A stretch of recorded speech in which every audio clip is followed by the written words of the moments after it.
The first thing I'll say is don't only have a hammer in your toolbox and go out looking for nails. We're very often approached by prospects who ask an open-ended question like, what can you do with machine learning and AI? To which our answer always is, what is the business problem that you're trying to solve? And then there's an awkward pause.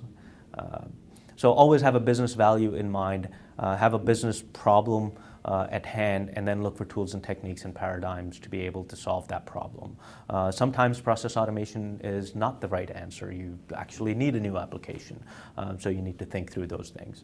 A business leader once very wisely said to me, work tactically towards a strategic goal. What that really means is think big, start small. You don't need to always start very big, but make sure that you design for scale. In enterprise initiatives, you will need to do a few things in parallel. Once you've decided on the platform that you're going to be using for process automation, you will need to plan ahead for what type of infrastructure you're going to require, what type of procedures and controls you need to put in place to address compliance and enterprise security requirements. You will need to involve various enterprise IT organizations to get agreement on things like bot IDs or VM infrastructure or high availability and disaster recovery. So there'll be a lot of things that will need to fall in place before you can scale your delivery and automation program.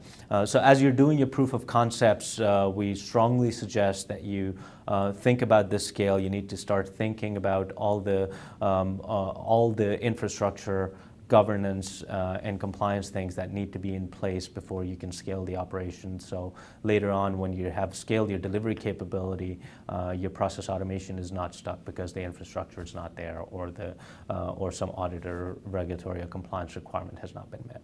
Process selection is another area that requires some thought.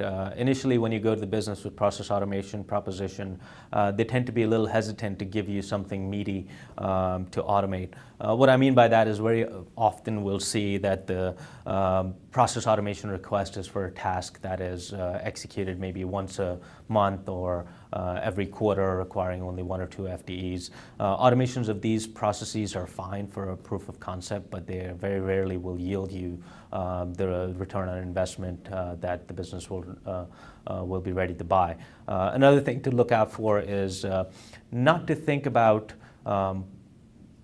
making more efficient how business is done today, but also think about what can you do now that you weren't able to do in the past, now that you have a worker that does not get tired and does not fall sick and does not take days off.